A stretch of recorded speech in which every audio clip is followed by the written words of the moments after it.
Oh, that's hot. That's hot.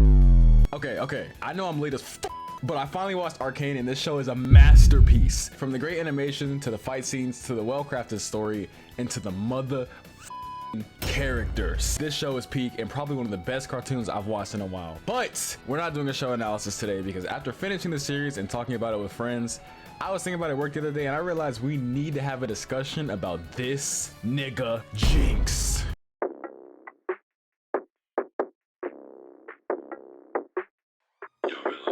Nigga, fuck on my face, you was not one of us. Said she wanna be friends, let me get in them good. Bitch, I fuck her so good, I think I'm about to bust. Talking shit on the net, how a nigga get touched. I'ma leave it at that, ain't saying too much. Cause them young niggas pop out the cut, make you hush. They gon' walk down no art, smoking like a dud. I've never seen a more vicious crash out in my life. And this is coming from someone who's planning on making a video related to this crash dummy.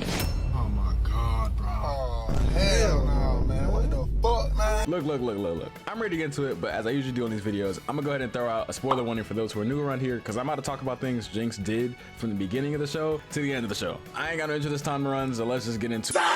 Gonna spray the whole clip until they get enough. How you do that? I don't even motherfucking know. I just picked me a beat and just went with the flow. I get too many bitches to wear by the hoe. And if you want the gas, get that shit for the low. On my dick, cause you see it is Christian Dior. Nigga, give me that shit, get your ass on the floor. I can't beef with the ox, cause you fuck niggas poor. And if you want to smoke the bitch, we go to war. Alright, so I wasn't really sure how I wanted to structure this at first, but I decided we gotta hit this hoe in tiers. It's gonna go from S tier to D tier, with D being the weakest crash out, to S tier being the reason she gets her own video. It's basically gonna go in order of the show. Right off the bat, we gotta talk about baby crash dummy, aka Powder. Boy, if you don't get. Now, Powder is essentially Jinx before she had any semblance of aura. Alright, so basically Vi and the gang had went to go save Vander because he was being a W dad as always and taking up for his dumb ass daughter and got captured by Silco. They had to leave Powder sorry at home because she was always a Jinx on missions and caused shit to go wrong. Now I can't even lie to you. This scene after they left her at the crib was so uncomfortable, bro, because the animation started getting like janky and the way she was moving was genuinely terrifying. I mean, dog, she had spit and snot flying out her mouth because she was so tore up about being left out the mission. What is that? After her little breakdown though, she goes directly against Vi's orders to stay at home and tries to go help them fight Silco. Now, on the surface, it sounds like a W, sister, right? No! Vi had the situation handled because she was literally maxing these niggas out on the bridge by herself. And I can't even hold you. When I saw this, I was like, ah! Granted, they were for sure cornered in a room, but you know, my boy Clagger was about to bust them out through the back wall, and here comes Powder dumb using technology that she has no idea how to use, and boom, Clagger dead. Boom, Milo dead. Boom, Vander dead. Or is he? Anyways, Powder was being a dummy dumb, and she couldn't stay her ass at home and got her family murked off. D tier. Now this next one isn't that far from the last one as far as when you see it in the show, but after a little time skip, we get a scene where Silco's gang is stealing an airship to transport their shimmer supply and get run up on by the Firelights, aka the real dogs of the streets. The Firelights shut them down fairly quickly and hit them with the Goop Gop special, and they think shit is all good because they got a shimmer supply. But one of them goes to the underside of the ship, and the first thing they see is a swing that just says, boom. Now, I can't even hold you. When I first saw this, I was like, oh shit! Because at this point, you already know whose call sign that is. This is the equivalent to when you're playing Call of Duty and hear enemy cruise missile incoming, and you already know you're cooked.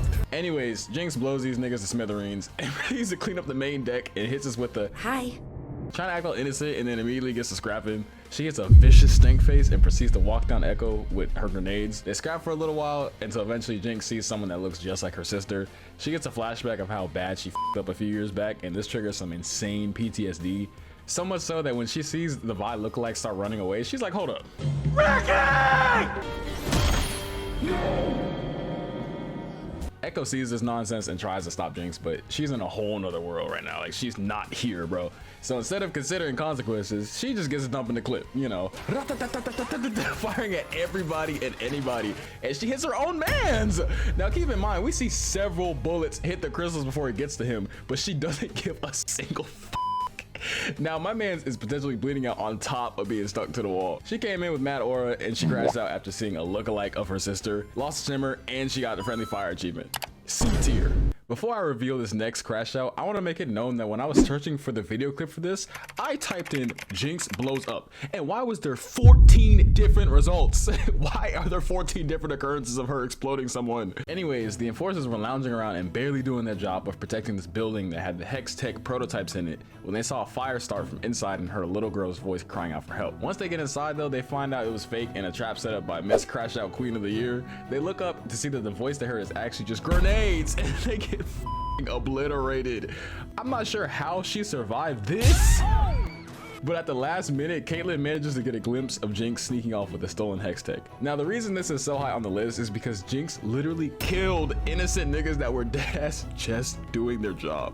Like, there was no reason to catch bodies right here. She could have easily just stolen the tech and left, because we all know, like, she's crafty, she's slick, but instead Jinx killed a bunch of niggas and she got the overkill badge. B tier. Alright, I'm not gonna lie to y'all, this one's personal because I fuck with my boy Echo heavy, like he cool. Don't get it twisted, I was mad as hell when I realized they gave him the Miles Morales Killmonger special. Cause like, bro, we have more hairstyles. Oh, hell no! That's hell no! But still, he has my respect because he gave Hall of Fame level performance throughout this entire show, especially in the series finale. If you know, you'll know. So towards the end of season 1, after a crazy turn of events, Echo and Jinx are facing off on the bridge between Zahn and Piltover. Now, I will say the way they depicted this fight was amazing because Echo and Jinx are really childhood friends for real, and it's a reflection of how they used to play together as kids. Unfortunately, however, they ended up on opposite sides of the battlefield, and you know there can only be one victor here. You know, like it's not participation trophy, bro. They play the real game footage back, and Echo dodges the bullets and beats her upside the head, and is about to knock her out until he hesitates out of reluctancy of not wanting to hurt his old friend. And see, this is his first mistake because Niggonomics 101 says, "Die shall not fall for the puppy dog eyes." Jinx took this moment of weakness and said, "Fuck it. If I die, we all die," and pulled a grenade pin right beside them. Luckily, they decided not to help my boy Echo, which I'm really grateful for because I'm not gonna lie to y'all, I would have been hot. This is in the top 2 crash outs because Jinx literally had the chance to surrender peacefully, but instead decided to blow both of them up. Huh? But we all know Jinx ain't going out like no, so I can respect it. A tier. Before I say this last crash out, I just want to note that after making this video, most of these, if not all of them, have come from season 1. And it's not to say Jinx wasn't just as much of a crash dummy as season 2, but she was much calmer than what she was in season 1. Mostly due to the little girl, you know, that was rocking with her. With that being said though, let's get into the final crash out. So this is the season finale of season 1, and we have Vi, Caitlyn, and Silco tied up by Jinx, who is just over the bullshit and ready to air out the scene. She's tired of being lied to, manipulated, etc by Silco and everyone else. At some point, Caitlyn manages to break free and steal Jinx's minigun. Now, as soon as I saw this, I audibly said to myself, yeah, you're cooked, buddy. Because if you know Jinx, you know she does not play about her minigun. Not to mention, she's doing the fake puppy dog eyes again. What did I just say before about Niggalations 101? What did I just say? Anyways, Jinx uses her super speed glitch to snatch the minigun out of Caitlyn's hands and rocks her shit. I mean, she hit her so hard there was an after image of spit flying out her mouth. At this point, Vi is yelling at Jinx to calm her crazy ass down and take a seat somewhere, and Silco is yapping away in the background talking about some, "Ah yes, baby, crash out, do what you were made to do." I can't lie to y'all, at this point a nigga was gripping his seat because I didn't know what the was gonna happen next. Jinx is over there being torn between good and evil like it's Infamous when she finally decides to resort to the Jinx classic. Air this bitch out. She gets the spraying and Silco catches some rounds straight to the chest, and even though she's the one that did it, Jinx is all torn up, and once she realizes what she did and that there's no going back, she again decides, fuck it, I'm not going down by myself. Tell me why this nigga grabs a rocket launcher and shoots it at the council. Keep in mind that Silco just brokered a deal for peace with these niggas. I mean, y'all, if this isn't the most insane I've seen from a show in a while, I don't know what is. There's a reason why Jinx is getting her own video, and it's this! This is it! There was no justification, no clear reasoning, just an insatiable, pure urge to crash out. S tier. As wild as Jinx is as a character, she's a big part of why Arcane is as addicting as it is. When you have a character like that in your show, you're so curious as to what she's gonna do next that you kinda have to keep watching, because literally you don't know what her train of thought is. As I said earlier, this show is a hit, and I've heard that they're planning to make more in the future, so my eyes will for sure be peeled for that. I try to switch up my style a little bit for this video, just a itsy bit, you know. Let me know in the comments who your favorite character from Arcane is and why. If you enjoyed the video and you're new around here, consider subscribing as it's free and it helps the channel out a lot. I'm done yapping, so until next time, peace. Got me breathing with dragons. I'll crack the egg in your basket, you bastard. I'm Marilyn Manson with madness. Now just imagine the magic I like to ask is don't ask for your favorite rapper. He dead. Yes, sir. Amen. Church. He dead. I killed him. Amen. Bitch.